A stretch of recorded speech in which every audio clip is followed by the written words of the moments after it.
Anjali big boss പോലെയുള്ള വലിയ ഷോകളിൽ പങ്കെടുത്ത വ്യക്തിയാണ് താങ്കൾ. അപ്പം ബിഗ് ബോസിന്റെ സീസൺ 6 വരാൻ പോകുന്നു. അതിന് മുൻപായിട്ട് നമ്മൾ കുറച്ച് കാര്യങ്ങൾ ഇപ്പം വിവാദമായിട്ട് വരുന്നുണ്ട്. ബിഗ് ബോസിന് മുന്നേ മത്സരാർത്ഥികൾ പരസ്പരം അറിയുകയും മീറ്റിംഗ് കൂടുന്നു, സ്ക്രിപ്റ്റ് ഉണ്ടാക്കുന്നു, ഗെയിം പ്ലാൻ ഉണ്ടാക്കുന്നു എന്നൊക്കെ.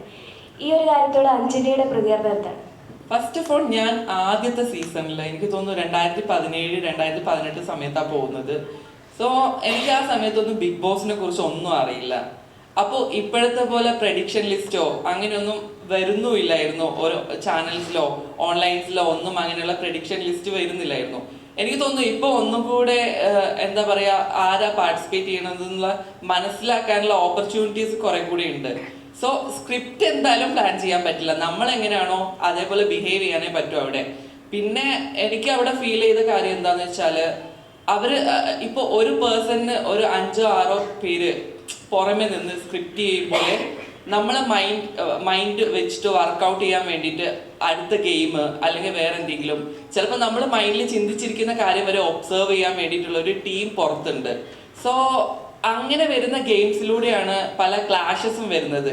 അതുകൊണ്ട് പുറമെ നിന്ന് കാണുന്നവർക്ക് അത് സ്ക്രിപ്റ്റിംഗ് ആണെന്ന് തോന്നുന്നതാണ്. പക്ഷെ അവർ റിയൽ ലൈഫ് തന്നെയാണ് അവിടെ കാണിച്ചുകൊണ്ടിരിക്കുന്നത്. നമുക്ക് ജസ്റ്റ് ട്രെയിലർ ഒന്ന് ലോഞ്ച് ചെയ്യാം. ഒരുപാട് പ്രേക്ഷകരുണ്ട് അഞ്ജലിയുടെ ബാക്ക് ടു സിനിമകൾ കാണാൻ വേണ്ടി വെയിറ്റ് ചെയ്യുന്നവർ. അപ്പം ഇടയ്ക്ക് ഗ്യാപ്പ് വരുന്നുണ്ട്. അപ്പോൾ ഇത് എന്തുകൊണ്ടായിരിക്കും? നല്ല കഥാപാത്രത്തിന് വെയിറ്റ് ചെയ്യുന്നതാണ്, അത് മനഃപൂർവ്വം അങ്ങനെ ഒരു ബ്രേക്ക് എടുക്കുന്നതാണ്? എനിക്ക് തോന്നുന്നു ഞാൻ പേരൻപിന് ശേഷമാണ് 14-ാം അധ്യായം, സുവർണ പുരുഷൻ, സൂചിയും നൂലും, കാതൽ കഥ 4 മൂവി ചെയ്തിരുന്നു. സോ OTT-യിലും അല്ലാതെയൊക്കെ റിലീസ് ആയിട്ടുണ്ട്. അതിനുശേഷം ഞാൻ ശരത്തും ഞാനും ചെയ്തതായിരുന്നു ബർണാഡ്. ഇപ്പൊ റിലീസിന് വേണ്ടി വെയിറ്റ് ചെയ്യാണ്.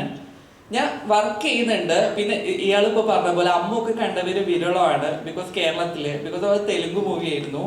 പിന്നെ ഇപ്പോൾ സുയൽ ദ വെട്രിക്സ് എന്ന് പറഞ്ഞതിന്റെ സെക്കൻഡ് സീസണിൽ ഞാനൊരു ലീഡ് ക്യാരക്ടർ ചെയ്തിട്ടുണ്ട്. പിന്നെ TS സുരേഷ് ബാബു സാറിന്റെ DNA എന്ന് പറഞ്ഞ മൂവി ഇപ്പോൾ ചെയ്തിട്ടുണ്ട്. സോ വർക്ക് ചെയ്യുന്നുണ്ട്. ബട്ട് എനിക്ക് തോന്നുന്നു ഒന്നുകൂടെ എന്താ പറയുക, അതർ ലാംഗ്വേജസിൽ കോൺസെൻട്രേറ്റ് ചെയ്തുകൊണ്ടായിരിക്കും കേരളത്തിൽ അറിയാതെ പോയെന്ന് തോന്നുന്നു. സോ ഇപ്പോഴാണ് കുറച്ചും കൂടെ മലയാളം ചെയ്യണമെന്നുള്ളത് തോന്നിയത്. പിന്നെ ക്യാരക്ടർ സെലക്ഷൻ ഞാൻ നോക്കുന്നുണ്ട്. സത്യത്തിൽ ടിപ്പിക്കലായിട്ട് ഒരേപോലെയുള്ള ക്യാരക്ടേഴ്സ് വേണ്ട എന്നുള്ള ഒരു ആറ്റിറ്റ്യൂഡ് കീപ്പ് ചെയ്യുന്നത് കൊണ്ട് ഒരുപാട് ഇങ്ങനെ ചെയ്യാൻ പറ്റിയില്ലെന്ന് തോന്നുന്നു എനിക്ക്.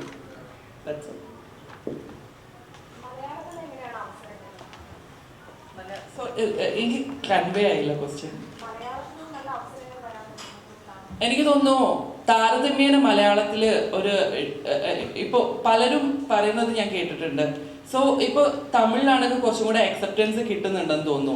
എന്താന്ന് വെച്ചാൽ ഇപ്പോൾ അടുത്ത വീട്ടിലൊരാളായിട്ടോ അല്ലെങ്കിൽ ഒരു ടീച്ചറായിട്ടോ ഇല്ലെങ്കിൽ ഓഫീസിൽ വർക്ക് ചെയ്യുന്ന ഒരു വർക്കറായിട്ടോ ഒക്കെ ഒരു ട്രാൻസ് പേഴ്സണെ ആഡ് ചെയ്യുന്നുണ്ട് ഇപ്പൊ പല ലാംഗ്വേജിലും. മലയാളത്തിൽ എനിക്ക് തോന്നുന്നു അങ്ങനെയുള്ള ഓപ്പർച്യൂണിറ്റീസ് കുറവുണ്ട് എന്ന്. സോ എനിക്ക് തോന്നുന്നു ഇല്ലെങ്കിൽ ഇപ്പോൾ നോർമലി ഉള്ള മെൻസ് വരെ സിസ്ജെൻഡർ പല ട്രാൻസ് ക്യാരക്ടേഴ്സ് ചെയ്യുന്നുണ്ട്. അപ്പോൾ സിസ്ജെൻഡേഴ്സ് ക്യാരക്ടർ ചെയ്യാൻ ഏബിൾ ആയിട്ടുള്ള പേഴ്സൺസിന് അങ്ങനെയുള്ള ഓപ്പർച്യൂണിറ്റീസ് കൊടുക്കുന്നത് കുറച്ചും കൂടെ അവസരങ്ങൾ ഉണ്ടാക്കുമെന്ന് ഞാൻ വിചാരിക്കുന്നു. ബട്ട് പലരും അതിനെക്കുറിച്ച് കാലങ്കൃഷമായി ചിന്തിക്കാത്തത് കൊണ്ടാണ് അങ്ങനെയുള്ള ഒരു അവസരത്തിന്റെ ആ ഒരു ദൗർബല്യം വരുന്നത്.